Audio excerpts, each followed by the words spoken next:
Have you heard about this? It's like a financial mystery. In a corner of the market most people never even look at, a massive pile of money, we're talking over $2 trillion, has basically just vanished, and it happened in just over a year. It's one of the biggest, fastest liquidity shifts we've seen in a long time, and it has a lot of people asking a pretty simple question. Should we be worried? Let's dig in and figure out what happened to this incredible shrinking money pile. So let's put this into perspective. At its absolute peak, a staggering $2 trillion was being parked overnight every single day at the Federal Reserve. This wasn't money being invested or put to work in the economy. Nope. It was an almost unimaginable amount of cash just sitting there, completely on the sidelines. Okay, now fast forward to today. That $2 trillion mountain of cash, it has completely crumbled. I mean, the balance has plunged by more than 95%, and it's now sitting below $100 billion. So where on earth did all that money go? And more importantly, what does its disappearance mean for the rest of us? And that, right there, is the central question we're going to unpack in this explainer. Is this huge cash drain a good thing? A sign that the economy is finally getting back to normal after years of life support? Or is it a red flag, a warning that the financial system is starting to run on fumes? To solve this whole mystery, we have to start by understanding the main character in this story, the Reverse Repo Facility, or as you'll see it called, the RRP. Now, I know, it sounds super complicated, but the basic idea is actually pretty simple. The RRP is basically the Fed's tool for mopping up extra cash that's just sloshing around the financial system with nowhere to go. Firms with too much cash can give it to the Fed overnight, and in return, the Fed hands them some ultra-safe collateral, like Treasury bonds. The whole point is to help the Fed keep control over short-term interest rates so they don't crash through the floor. Now, here's a huge misconception about who's actually using this thing. A lot of people assume it's the big commercial banks, parking their extra cash. But that's not what's happening at all. The real users, we're talking like over 90% of the volume, are money market funds. And why is that? Well, it's simple economics. Banks can get a better rate from the Fed at a different facility, so for them, the RRP is a bad deal. But for money market funds, it's often the best, safe, overnight rate they can find.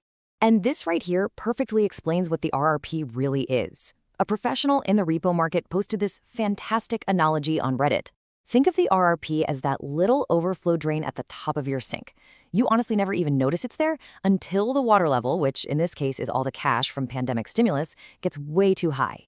That drain is there to keep things from overflowing. So all that money in the RRP wasn't a sign of weakness, it was a sign the system was absolutely flooded with cash. So if the RRP was just the overflow drain, what turned off the tap? Where did all the water go? While the answer isn't in the RRP itself, it's just one piece of a much bigger puzzle. To understand why that $2 trillion vanished, we have to talk about something called quantitative tightening. You've probably heard of quantitative easing, or QE, right? That's when the Fed was printing money to buy up bonds and pump cash into the system. Well, quantitative tightening, or QT, is the exact opposite. It's the process of pulling that cash back out. The central bank just lets the bonds it owns mature and roll off its books, effectively shrinking the money supply. And believe me, this isn't just a US thing, not at all. We're seeing this happen all over the world. Central banks from Europe to the UK to Canada and Australia, they are all in the process of shrinking their balance sheets. It's a massive, coordinated global pivot away from those emergency pandemic policies. Normally, this is a really slow, deliberate process. But the post-pandemic world was anything but normal. The economy came roaring back way faster than anyone thought, and inflation just took off. This forced central banks to basically tear up the old playbook and hit the brakes hard. They ended QE, started hiking interest rates like crazy, and then kicked off QT way sooner than anyone expected. Okay, so that's the big picture.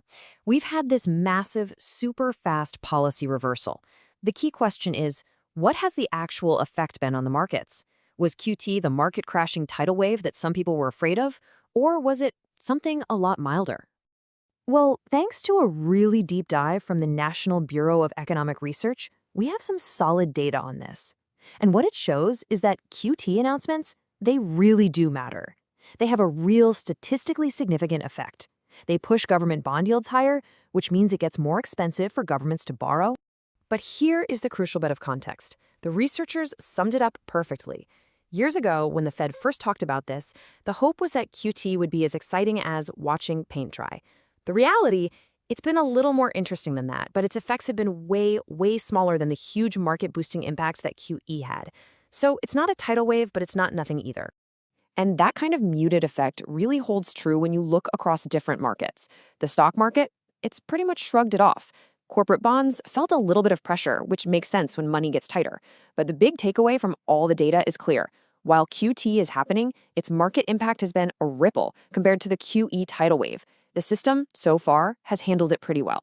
But this brings up a really important question, right? If the central banks aren't the big buyers of government debt anymore, then who is? Well, the research shows that other players have stepped up to the plate. We're talking about domestic investors like households, pension funds, and even hedge funds. They're the ones who have been absorbing all these bonds that the central banks are letting go of. All right, let's bring this all home.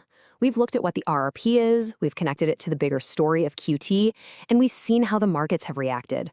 So now, finally, we can go back and answer our original question. That incredible shrinking $2 trillion money pile, is it good news or bad news? Well, the verdict seems to be pretty clear. It's actually a positive sign. The money draining from the RRP isn't a symptom of stress. It's a sign of success. It means all that extra liquidity from the pandemic is finally being absorbed back into the system.